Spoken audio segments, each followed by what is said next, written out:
Halo Ibu Bapak umat yang terkasih, kita bersyukur bahwa hari ini kita boleh kembali bersama-sama merenungkan firman Tuhan. Perkenalkan, saya Grace Victoria dan saat ini saya melayani di GKI Perniagaan. Renungan kita pada hari ini saya dasari dari Yunus pasal 3 ayat 10 sampai pasal 4 ayat yang keempat. Yunus pasal 3 ayat 10 sampai Yunus pasal 4 ayat yang keempat. Ketika Allah melihat apa yang mereka lakukan, bagaimana mereka berbalik dari tingkah lakunya yang jahat, menyesalah Allah atas malapetaka yang akan dibuatnya terhadap mereka, seperti yang telah disampaikannya.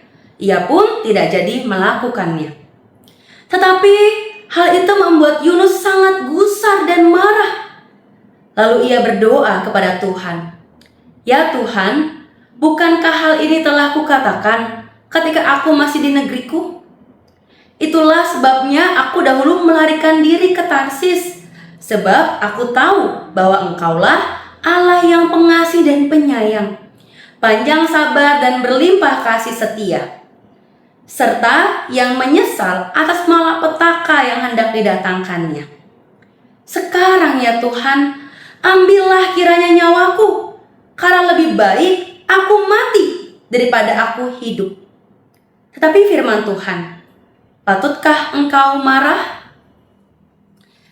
Ibu bapak umat yang terkasih, ketika saya sedang asik scroll sosial media, ternyata beberapa hari belakangan ini sosial media sedang dipenuhi dengan suatu konsep pemikiran yang bagi saya ini adalah pemikiran yang baru, yaitu tentang pendosa selektif. Apa itu maksudnya pendosa selektif? Dikatakan ya, dalam video-video yang muncul, pendosa selektif itu adalah mau mengatakan bahwa setiap orang, setiap manusia adalah seorang pendosa yang milih-milih. Maksudnya apa milih-milih?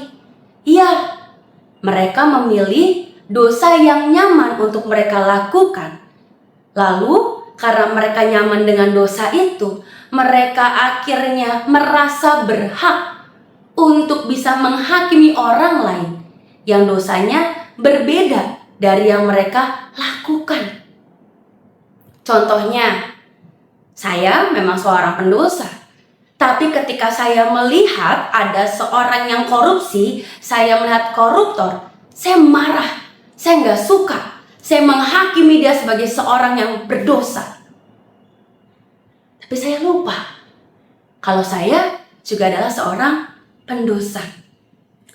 Dan biasanya dosa yang dilakukan oleh pendosa selektif ini didasari dengan kata wajar. Nggak apa-apa, namanya juga manusia. Toh dosa saya gak seberat dosa orang lain. Dosa saya lebih baik, lebih mending dibandingkan dosa orang lain. Maka ibu bapak umat yang terkasih, benarkah bahwa kita adalah pendosa yang selektif? Bahwa kita adalah orang yang lebih mudah menghakimi orang lain karena dosanya dibandingkan kita berkaca dan melihat diri kita sendiri? Sehingga kita merasa diri kita lebih baik daripada mereka. Dosa kita tidak seberat dosa mereka. Maka umat yang terkasih, melalui bacaan kita hari ini, bukankah itu juga yang dilakukan oleh Yunus? Sehingga ia merasa gusar dan marah karena Tuhan tidak jadi menghukum Niniwe. Di tengah kegusaran hatinya, di tengah kemarahannya itu, Yunus berdoa. Apa yang dikatakan dalam doanya? Menariknya, bukankah Yunus sedang memuji Tuhan dalam doanya? Bagi Yunus, Allah adalah pribadi yang pengasih, penyayang, panjang sabar, berlimpah kasih setia, serta Allah yang menyesal atas malapetaka yang hendak didatangkannya. Ya, itu adalah suatu pujian kepada Allah. Itu adalah pribadi Allah yang Yunus kenal. Lantas pertanyaannya, Mengapa setelah pujian Yunus kepada Tuhan, ia mengakhiri doanya dengan mengatakan, ambillah nyawaku Tuhan, karena lebih baik aku mati daripada aku hidup. Kenapa Yunus berkata demikian? Tentu hal itu ada kaitannya dengan pasal 4 ayat yang pertama, yaitu Yunus merasa marah dan gusar karena Allah tidak jadi menghukum Niniwe. Ya, Yunus merasa harusnya Niniwe tetap dihukum. Itulah pandangannya. Maka umat yang terkasih, kita adalah Yunus zaman now. Jika kita pernah menilai hidup kita lebih baik dibandingkan hidup orang lain, kita adalah Yunus zaman now jika kita merasa dosa kita tidak separah dosa orang lain. Sehingga kita merasa tidak suka ketika Tuhan masih memelihara kehidupan mereka. Dan kita bertanya, Tuhan, kok bisa sih hidup mereka yang adalah pendosa itu, pendosa yang lebih parah daripada aku ini, hidupnya lebih enak dibandingkan aku? Kenapa engkau masih memelihara mereka? Kenapa engkau tidak menghukum mereka? Kenapa engkau membuat aku susah? Bukannya engkau lebih memelihara aku? Ibu bapak umat yang terkasih, begitukah kita ketika kita menjalani kehidupan ini? Apalagi secara khusus ketika orang yang kita hakimi ini memiliki kaitan dalam hidup kita. Kalau kita merasa dirugikan, maka kita akan menuntut bahwa orang itu harus dihukum. Kita berkata, Tuhan, dia telah menyakiti aku, dia telah merugi aku, maka hukumlah dia dan belalah aku. Kita merasa kita benar dan kita percaya dia yang salah. Hingga pada akhirnya kita berpendapat, kita merasa bahwa orang yang melakukan kesalahan tidak berhak mendapatkan kesempatan untuk bertobat.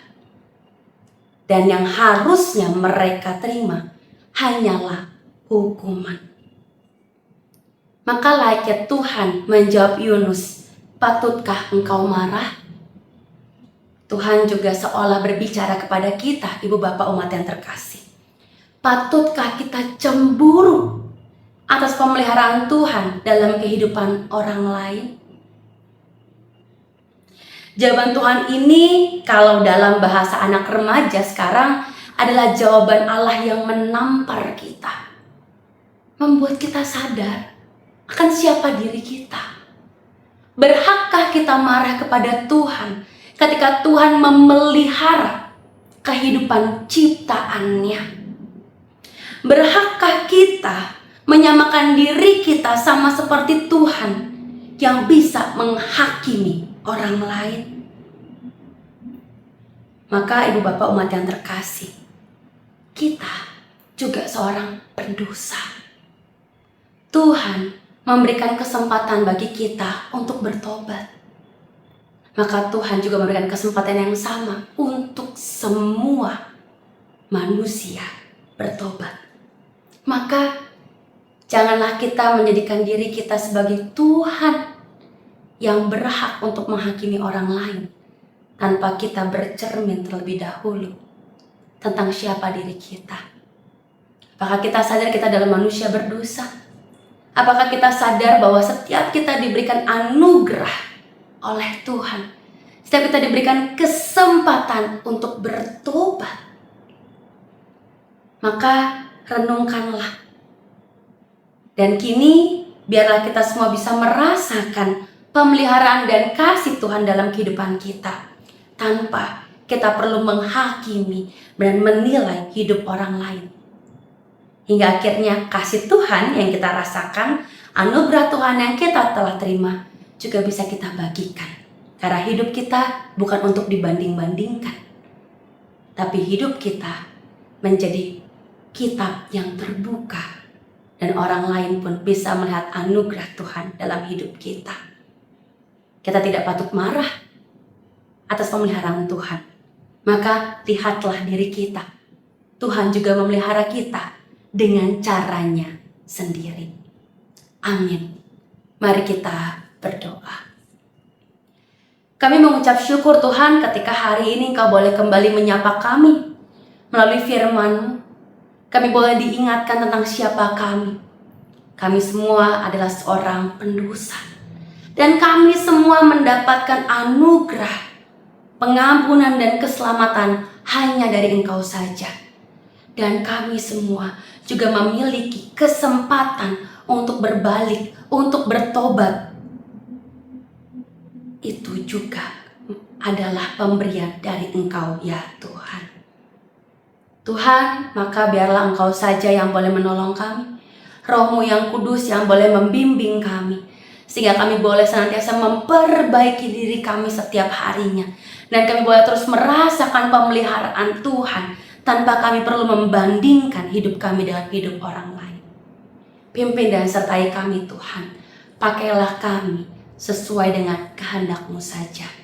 Dalam nama Tuhan kami Yesus Kristus, kami menyerahkan doa kami serahkan hidup kami. Amin. Demikian renungan kita hari ini. Selamat beraktivitas bagi kita semua. Tuhan Yesus memberkati.